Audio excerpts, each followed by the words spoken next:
I'm a 28-year-old guy, and my family has always had a habit of cutting people off over the smallest things. Growing up, it was just normal. One day someone was in our lives, and the next, they were gone. No explanations, no discussions. My parents didn't do fights or disagreements. If someone upset them, that person was erased. I remember being a kid and suddenly realizing my uncle wasn't coming to family gatherings anymore. When I asked, my mom just said, he disrespected us. Later, I found out he had simply missed one Thanksgiving because of work. My cousin, she got into a college my parents didn't approve of, so she was cut off too. My parents had a rule: if you're not with us, you're against us. For a long time, I didn't question it. It was just how things worked. You upset my parents, you disappeared from our lives. But as I got older, I started noticing how ridiculous it was. People weren't committing betrayals, they were just living their lives. Still, I never challenged it. I kept my head down and played along, even as family members slowly vanished one by one. Everything changed when I moved out after college. I stayed in touch with my parents, but kept a distance from the drama. I was done pretending to be okay with their no-contact rules. But I also wasn't interested in picking fights. I had my own life, a good job, and a great girlfriend, 26F, who helped me realize just how dysfunctional my family was. Then, about a year ago, I made the mistake of speaking up. My parents had started going after my younger cousin for something stupid. I don't even remember what. They were talking about cutting him off, and I finally said, maybe instead of shutting people out, you should just talk to them. That was all it took. They flipped. My dad said I was being disloyal, and my mom acted like I had betrayed the family. By the end of the conversation, they told me, if you don't support the family, you're not part of it. And just like that, I was erased. At first it stung, but honestly, it didn't take long to realize how much better my life was without them. No more walking on eggshells, no more worrying about getting shut out over nothing. My girlfriend and friends became my real family. Then, a few weeks ago, I got a message from my aunt, the one my parents had cut off years ago. She said my parents were suddenly reaching out to people they had thrown away. Why? Because they were in trouble. Turns out, my dad 56M lost his job. My mom 54F was struggling to keep up with expenses. They had burned so many bridges that now, when they needed help, they had almost no one left to turn to. Not long after, my younger sister 23F, who still lives at home, reached out to me privately. She told me our parents regretted cutting me off, but were too stubborn to actually apologize. Their situation had gotten worse because even after my dad lost his job, they kept spending like nothing had changed, ordering takeout, buying unnecessary gadgets, and ignoring bills until it was too late. Now they were panicking. Instead, they were acting like nothing had happened. And just like that, my parents messaged me. It wasn't an apology, it wasn't even an acknowledgement of what they did. Just a simple, hey, how have you been? I knew where this was going. They weren't asking about me because they cared. They were testing the waters, trying to see if they could ease back into my life. I responded, keeping it short and neutral. They acted casual at first, reminiscing about old family traditions and even asking about work. It almost felt normal, until my dad casually mentioned how tough things had been lately, and my mom made an offhand remark about how families should stick together in hard times. That's when I realized where this was heading. My dad mentioned that the job market was tough. My mom made a comment about how family sticks together through thick and thin. They weren't outright asking for money yet, but it was obvious they were building up to it. My girlfriend saw the messages and immediately told me to be careful. She reminded me that my parents only reached out when they needed something. This reminds me of my own dad, she admitted. He'd disappear for months, then come back only when he was broke or in trouble. People like that don't change, they just get more desperate. They didn't miss me. They didn't regret cutting me off. They just regretted the consequences. And she was right. Now I'm stuck. Logically, I know they don't deserve another chance. But emotions aren't always logical. They raised me, and some part of me still craves the kind of parents they pretended to be. But then I remember, when they shut me out, it wasn't just silence. It was deliberate, callous, and absolute. Do they regret losing me, or just the convenience I once provided? They didn't just stop talking to me. They made it clear I was no longer part of the family. They only changed their minds when it started hurting them. So now, I have to decide, do I give them another chance, or do I let them deal with the consequences of their own actions? The messages from my parents didn't stop. At first they kept it casual, like nothing had ever happened. Random hope you're doing well texts, a picture of an old family pet, even a weird attempt at small talk about the weather. It was clear they were trying to feel things out before getting to the real reason they were reaching out. I ignored most of it, only replying with short, neutral responses when necessary. I wasn't interested in playing along with whatever game they were running. Then my younger sister texted me. She still lived at home, so she had a front row seat to whatever was going on. She made it clear, our parents weren't going to apologize. They regretted cutting me off, but not because they had a change of heart. They were desperate. They needed something. And since they'd burned so many bridges, I was one of the last options left. A few days later, my parents escalated. The messages started coming in more frequently, and this time, they didn't beat around the bush. My dad mentioned that things have been rough lately, and my mom brought up how family should always be there for each other. That was when I decided to respond properly for the first time. I kept it surface level, talking about work, my life, my plans. I didn't ask how they were doing, or bring up anything from the past, just enough to acknowledge them without opening the door too wide. That's when the shift happened. The next message was about my dad losing his job. According to him, it had happened 6 months ago, and he hadn't been able to find anything since. My mom added that they were managing for now, but struggling with mortgage payments. Then came the comments about how stressful everything had been, and how family always sticks together through tough times. I let the message sit for a while before answering. My girlfriend had already warned me this would happen. She told me my parents wouldn't outright ask for money at first. They'd ease into it, guilt trip me, make me feel like helping them was the right thing to do. And she was right. So I cut straight to the point. I asked why they were suddenly so interested in reconnecting now, after ignoring me for a year. Silence. Then my dad finally responded, "Let's not dwell on the past." That was it. No explanation, no apology, just a brush off like what they did wasn't even worth talking about. I wasn't surprised. I knew how they operated. Apologizing meant admitting they were wrong, and they weren't capable of that. So I pushed. I reminded them how easily they cut me out, how they had no problem pretending I didn't exist when it suited them. I asked them why they thought I'd just forget all of that, because they were suddenly in trouble. This time, my mom was the one to reply. Her tone completely changed. She said she never thought I'd turn my back on my own family, that they only did what they thought was best, and that they never imagined things would end up like this. Then the tears started. At least that's what my sister told me later. Apparently, my mom was crying in the other room, saying she failed as a mother because I didn't care about them. My sister texted me again, saying she understood why I was angry but that things at home were bad. She was worried. I could tell she was caught in the middle, trying not to take sides. But I wasn't playing their game. I told my parents straight up. I wasn't even considering helping them unless they acknowledged what they did. And then nothing. No response. No argument. Just silence. I sat there watching the screen, waiting to see what their next move would be. I already knew they wouldn't apologize, but I was curious to see how long it would take before they found another angle. A few days passed without a word from my parents.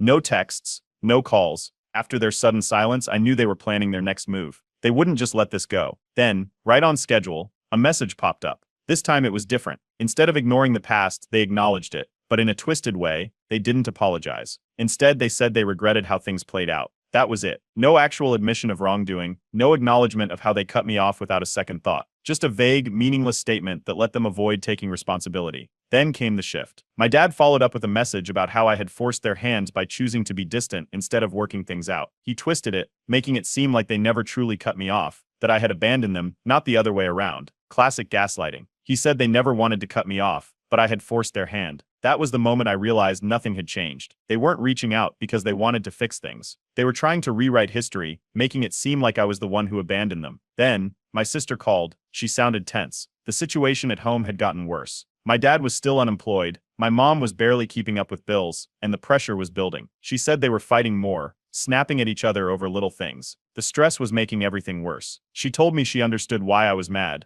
but she was caught in the middle. She didn't want to lose me too. Unlike me, she wasn't financially independent yet. She was still finishing school and relied on our parents for housing. She couldn't afford to be cut off like the rest of us, so she had no choice but to tolerate them until she had an exit plan. Not long after that, I got another message, this time from my aunt. She had been cut off by my parents years ago, but had always stayed in touch with me. Now, she had some news. Apparently, my parents were telling the extended family that I was refusing to help them in their time of need. They were making it seem like they had reached out to me with open arms, only for me to turn my back on them. I could already imagine the way they were spinning it. In their version of events, they were the struggling parents, doing everything they could to mend the broken relationship, while I was the cold-hearted son, holding on to a grudge. Then, finally, the real reason for all of this came out. My dad sent another message. This time he didn't try to dance around it. He said that money was tight, that they were falling behind on mortgage payments, and that things were getting desperate. I wasn't surprised. My parents had always lived beyond their means, spending more than they earned. They had never saved for emergencies, and with my dad losing his job, their financial mismanagement finally caught up with them. He didn't ask outright, but the meaning was clear. I ignored it at first. Then, a few hours later, he sent another message. This time it was direct. He asked if I could lend them some money. That was it. That was why they were reaching out. Not because they missed me, not because they regretted what they did. They wanted money. I told them point blank that they didn't get to cut people off whenever they wanted, and then expect help when things didn't go their way. Actions had consequences. That's when my mom broke down. She went full guilt trip mode, saying she never thought her own son would abandon them in their time of need. She accused me of being just like the relatives we had to cut off. That was rich. I let her messages sit there unread for a while. Then my girlfriend saw them and reminded me, again, that I wasn't responsible for fixing their mess. She told me I wasn't wrong for standing my ground. Then my sister called again. This time she sounded upset. She told me our parents were getting worse. The stress, the tension, the constant arguing, it was wearing her down. She didn't beg me to help them, but she made it clear. she didn't want to lose me too. I reassured her that she was the only person in that house I cared about. I told her I would always support her, but I wouldn't let our parents manipulate me. Then the real desperation started. The texts kept coming. First, they tried guilt-tripping me. Then they switched tactics, acting like nothing was wrong, sending me casual messages, pretending like everything was normal. When that didn't work, the calls started. Over and over, my phone would buzz, my parents switching between my mom trying to play the emotional card, and my dad acting like this was just a normal family disagreement. I hovered over the block button more than once, but part of me hesitated. Did I really want to cut them off completely? That's when I took it to Reddit. I laid everything out. The no contact, the sudden change when they needed something, the guilt tripping, the manipulation. The responses were overwhelming. People told me exactly what I already knew. I didn't owe them anything. They made this bed. Now they had to lie in it. But even after reading all of that, I still had a decision to make. Did I walk away for good, or did I wait to see if my parents would ever truly change? The flood of messages started early in the morning. I woke up to my phone buzzing nonstop, texts, missed calls, voicemails. My parents had officially dropped the fake kindness act. At first, it was the usual guilt tripping. My mom sent long, emotional messages about how she never thought I'd turn my back on family. My dad made vague comments about how family sticks together and how they'd always been there for me when I needed them. Then, the shift. The messages went from passive-aggressive to outright aggressive. My dad finally snapped, abandoning any attempt at being civil. He called me selfish, ungrateful, and accused me of throwing away everything they ever did for me. He claimed I was just like the other disloyal family members who had betrayed them. Minutes later, my mom followed up with her own meltdown. Her messages were long, frantic walls of text about how she had sacrificed everything for me, how she gave me life only for me to abandon her when she needed me most. She claimed I was being manipulated by outside influences, and that I needed to remember where I came from. Then my sister messaged me. She sounded panicked. My parents were arguing constantly now, snapping at each other over everything. The house was tense, miserable. Every time she tried to stay out of it, they dragged her back in. She told me that when they weren't fighting with each other, they were going on and on about how I had turned against them. Then, the family group chat exploded. My parents had posted one of their infamous cryptic messages, the kind that doesn't name names but makes it painfully obvious who they're talking about. Something about how some family members only care when things are easy but abandon you when times get tough. A few distant relatives immediately jumped in, confused, asking what was going on. Some of them privately messaged me, wanting to know if everything was okay. Not long after, my aunt, the one who had warned me about all of this, called. She wasn't surprised. She told me my parents were now reaching out to anyone they could think of, including long-lost relatives they had cut off years ago, begging for money. Then she told me something else. They were twisting the story. Instead of telling people the truth, that they cut me off, ignored me for a year, and only reached out when they needed something, they were claiming that I had abandoned them for my girlfriend. They were telling people that she was controlling me, that she was the reason I refused to help. I showed my girlfriend the messages. She wasn't even shocked, just annoyed. She had seen this coming from a mile away. That's when my dad sent his final move. He gave me an ultimatum. He said if I didn't help them financially, they would have no choice but to sell the house and move somewhere far away, cutting ties permanently. I responded with the truth. I told him, "You've cut off almost everyone in your life. Now you're facing the consequences. That's not my problem." Then my mom sent her final message. "Fine, if you won't be part of this family, don't bother coming back when it's too late." A few minutes later, my sister called. She was crying. She told me she didn't know what to do. She hated how our parents acted, but she still loved them. She didn't want to lose me, but she was scared of what would happen if she fully turned against them. I told her what I had told her before. I would always be there for her. She was the only one I cared about in that house. But I was done enabling our parents. Then, silence. For the first time in weeks, no messages, no calls, no updates. I knew it wasn't over.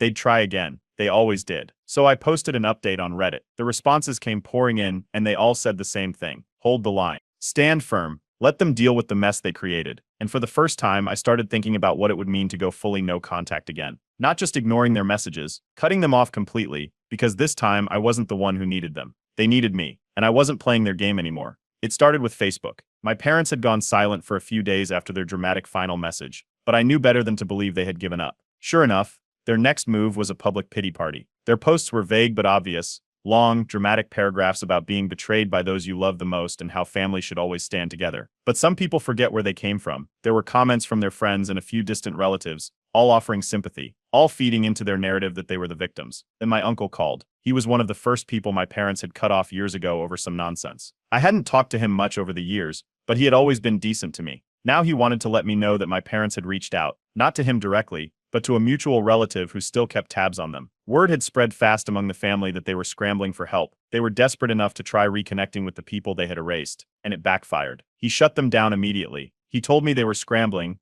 reaching out to anyone they could think of, trying to find someone, anyone who would take their side. Then the family split into sides. Some relatives sent me messages, fully supportive, saying I was doing the right thing. Others weren't so kind. A few distant cousins, people I barely spoke to, messaged me with the usual guilt tripping. Family helps each other. No matter what happens, they're still your parents. You'll regret it if something happens to them. I ignored the first few messages, but when the text kept coming, I had enough. I sent one group message to all of them. Where were all of you when they cut me off? You didn't care then. Don't care now. Silence. Then my sister messaged me again. Things at home were getting worse. My parents were starting to panic. Money was running out faster than they expected, and they were scrambling for options. She said they were constantly stressed, arguing more than ever. The tension in the house was unbearable. Then out of nowhere, my mother reached out again. This time, she wasn't angry. She wasn't guilt-tripping. She asked if we could just talk. Just a few minutes. No pressure. Against my better judgment, I agreed. But I set my terms. I would listen, but I wouldn't tolerate manipulation or excuses. The call started slow. She sounded exhausted. She admitted they had made mistakes. But the moment I asked for specifics, she started shifting the blame. She said they only cut me off because I forced their hand, that I had put them in a position where they had no choice. I stopped her right there. That's not an apology, I told her. That's deflection. If you can't take full accountability, there's nothing to talk about. She went quiet for a second. Then the tears started again. She cried about how she didn't know how to fix this. How she never wanted things to end up this way. How she just wanted to go back to being a family. Then my dad got on the phone. He didn't bother with the fake emotional act. He got straight to the point. We just need help. We're out of options. And there it was. They weren't calling to fix anything. They weren't calling because they cared. They were calling because they were desperate. I told them the only thing I was willing to do was help my sister if she ever wanted to leave home. But I wouldn't be giving them a dime. That's when my dad lost it. He exploded, calling me heartless, telling me I owed them for raising me, that they had sacrificed so much for me, and this was how I repaid them. I didn't say another word. I just hung up. For the first time, I felt nothing. No guilt, no doubt, just clarity. They hadn't changed. They never would. And I wasn't going to let them drag me back into their mess. The moment I hung up, I knew I was done. For a while I waited, expecting my parents to try again. Maybe another message, another attempt to guilt me into giving them what they wanted. But instead, they went silent. Then, my sister texted. She told me our parents had declared that I was dead to them. No more messages, no more attempts at reconciliation. They were cutting me off again. But this time, I didn't care. Then, my sister said something else. She was done too. She had put up with their behavior for years, but after everything that had happened, she couldn't do it anymore. The constant fights, the toxic environment, the pressure to take their side, it had all become too much. She was finally ready to leave. I told her she could stay with me. No hesitation. She didn't respond right away, but the next day she messaged me again. She was serious. She was done. And that's when I found out just how bad things had gotten for our parents. My aunt, the one who had been keeping me updated, called me again. She told me that nearly everyone my parents had once cut off had refused to help them. Every bridge they had burned, every person they had written off, it had all come back to haunt them. They were alone. And now they were selling the house. My sister confirmed it later. Our parents were downsizing. They couldn't afford to keep the place anymore. Their financial situation had hit rock bottom, and with no one left to turn to, they had no choice but to move. I checked their Facebook out of curiosity, and sure enough, the bitter posts kept coming. More vague, manipulative messages about selfish children and being betrayed by the ones you love most. I ignored all of it. Instead, I focused on getting my sister out. The day she moved in, it was like watching a weight lift off her shoulders. She wasn't just relieved, she was free. A few days later, our parents sent one final message. They blamed me for everything. They said I had destroyed the family, that I had turned my sister against them, that they had no choice but to move because of my selfishness. I left them on rid. And that was it. For the first time in years, I felt free. No more walking on eggshells. No more waiting for the next explosion. Just peace. My sister started focusing on her own life. She found a job, made new friends, started living the way she had never been able to under our parents' roof. My girlfriend and I, we were better than ever. Without the constant stress of family drama hanging over my head, I could actually enjoy my life. And then, something unexpected happened. Some of the same family members who had criticized me before, who had called me selfish and told me I should help my parents, started reaching out again. But this time, they weren't guilt-tripping me. They were admitting I had been right all along. They had seen the way my parents handled everything, the way they twisted the story, the way they tried to manipulate everyone. And now that my parents had no one left, it was becoming obvious to everyone just how much damage they had done to themselves. Their reputation crumbled. More and more people distanced themselves from them. They had used no contact as a weapon for years, cutting off anyone who didn't fall in line. But now it had turned against them. They had cut off so many people that when they finally needed help, there was no one left to save them. I don't know if they'll ever truly apologize, but the truth is, I don't need them to. I'm done waiting for an apology that will never come. I've moved on. Weeks passed without a word from my parents. No texts, no missed calls, Nothing. After the dramatic fallout, I figured they were either too proud to reach out again or too busy dealing with their mess. Either way, I wasn't complaining. Life was finally peaceful. Then, out of nowhere, a message popped up from my mom. "We need to talk. It's important." I stared at the screen. No build-up, no fake pleasantries, just straight to the point. At first, I debated ignoring it. I knew better than to believe she suddenly wanted to make things right. But curiosity got the best of me. A part of me wondered, was this finally the moment? Were they actually ready to apologize? I replied with a simple, "What's going on?" The response came fast. My dad was sick. Nothing life-threatening, but serious enough that he couldn't work. She played it off like she was just updating me, but the tone was clear. She was hoping for sympathy. I kept my response short. "I hope he gets better." That wasn't what she wanted. The next message was longer, laced with guilt-tripping about how family should be there for each other in hard times. How even after everything they still loved me. How it wasn't too late to put the past behind us. I didn't answer. An hour later, my sister called. She had heard about the message and warned me that things were getting bad at home. My mom was breaking down, going on and on about how I had abandoned them. My dad was angrier than ever, claiming he always knew I'd turn my back on them one day. Then the extended family got involved. A couple of distant relatives started messaging me, acting like mediators. Some urged me to make peace, saying you only get one set of parents. Others told me flat out, don't fall for it. They just want money. I already knew the answer, but I couldn't stop thinking about it. I didn't wish harm on my dad, but I also remembered how easily they cut me out, how they didn't care until they needed something. That's when my girlfriend reminded me, they only reach out when they need something. And she was right. Then my mom made her next move. Another Facebook post. This time it was about how families should stick together in times of crisis. About how some people forget what really matters.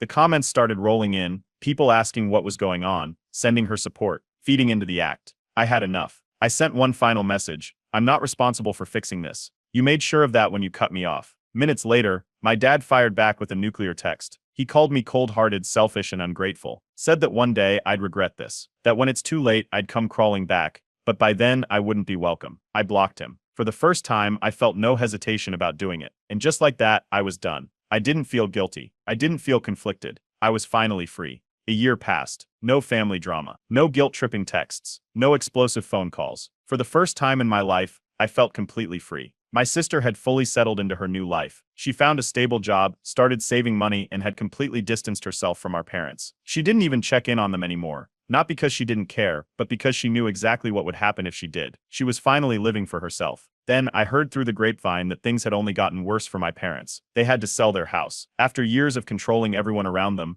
burning every bridge, and acting like they were untouchable, they ended up in a much smaller place, barely scraping by. They had no safety net, no one left to call in favors from. Every person they had cut off was gone for good. But instead of taking accountability, they stuck to their usual script. My mom kept posting vague, bitter messages online, more dramatic paragraphs about how loyalty is dead these days, and how some children forget the people who raised them. It was the same pity routine, just more desperate now. It didn't work. People stopped engaging. The relatives who had once defended my parents had backed off, and my dad's reputation took a hit. For years, he had always managed to twist situations in his favor, making himself seem like the strong, righteous one. But now, even the people who used to be on his side could see it. He had driven everyone away, and still no apology, no accountability. Then, in the middle of all this, something incredible happened. I got engaged. After everything, my girlfriend had stood by me through it all. She saw my worst moments, watched me struggle with breaking away from my family, and never once pressured me to act against my own best interest. So I proposed. And she said yes. We kept it private at first, only telling close friends and family, the people who actually mattered. But somehow my mom found out, and suddenly after a whole year of silence, she messaged me. Not a single mention of the past. No acknowledgement of everything that had happened. Just an enthusiastic, "I can't believe you didn't tell me. Families should celebrate together." I shut it down immediately. "You made it clear I wasn't family when you cut me off. That hasn't changed. That should have been the end of it." But my mom wasn't done yet. She started calling. Over and over, leaving voicemails about how she wanted to fix things and make things right. She didn't care about me. She didn't care about my happiness. She just didn't want to look bad. My sister confirmed it later. Our parents weren't trying to make amends. They were panicking. They knew people would wonder why their own son was getting married and didn't even invite them. So I did what I should have done a long time ago. I blocked her, both of them, permanently. No more second chances. No more waiting for an apology that would never come. Now my only focus is planning my wedding with the people who actually care about me. People who don't use love as a weapon. The cycle of no contact they used against everyone else finally caught up to them, and I have no intention of fixing it. Months passed, and my parents stayed blocked. No texts, no calls, no fake reconciliation attempts. For the first time, it actually seemed like they had given up. Then my aunt called. She had some news. My mom had tried one last time to reach out, this time through a fake Facebook account. The profile was barely set up, just a default photo and a name that wasn't hers, but it didn't take much to figure out who it was. The message was long, manipulative, and followed the same script she always used. Time is running out. One day, you'll regret not making things right. No matter what happens, we're still your parents. I don't want you to look back and wish you had been there for us when you had the chance. It was the same guilt tripping, just dressed up in a different way. I laughed. I had seen this tactic before, and I wasn't falling for it. I didn't reply. I didn't even entertain the idea. Instead, I focused on my own life. By now, my parents had burned every bridge they had left. Almost no one in the family wanted anything to do with them. At first, they had tried reaching out to distant relatives, but even those people had caught on. It wasn't about making amends. It was about survival. People had finally realized they only reached out when they needed something. The last time my aunt had spoken to them, they were still struggling financially. Downsizing hadn't been enough. They were barely keeping up. My dad's health had also gotten worse, but instead of reflecting on how they had ended up here, he was still bitter, still blaming everyone else. Not my problem. I had bigger things to focus on. My wedding was only a few months away. For the first time in my life, I felt peace knowing my parents wouldn't be there. No tension, no stress. Just a day surrounded by people who actually cared. My sister was more excited than anyone. She had completely built a life for herself away from our parents. She had grown so much in just a year. Her own job, her own place, real independence. And now she was standing by my side at my wedding, finally free from the toxicity we both grew up with. Then my mom made one last public meltdown. Another dramatic Facebook rant. It's heartbreaking when your own children abandon you. I don't know how we got here, but I still pray that one day, things will be different. This time, no one engaged, no sympathy, no comments, just silence. By now, everyone knew the truth. The people who actually mattered in my life weren't bound by blood. My friends had shown me more love, support, and loyalty than my parents ever had. Family isn't about DNA. It's about the people who show up for you. Then, the final attempt. A message from my mom's real account somehow slipping through despite being blocked. I didn't even open it. I deleted it instantly. She had nothing left to say that I needed to hear. My dad, still the same, still blaming everyone but himself, still bitter. His health had declined, but even that hadn't changed his attitude. He had a choice, just like my mom did. They both had so many chances to make things right. They refused every single one. Now they had to live with the life they created. I never responded. I never reached out. Instead, I packed for my honeymoon, knowing that I was walking into a future free of guilt, free of their baggage, free of them, and for the first time, I truly understood how freeing it is to walk away from people who refuse to change. They spent years using no contact as a weapon. In the end, it was the very thing that destroyed them. And the best part, I never had to lift a finger.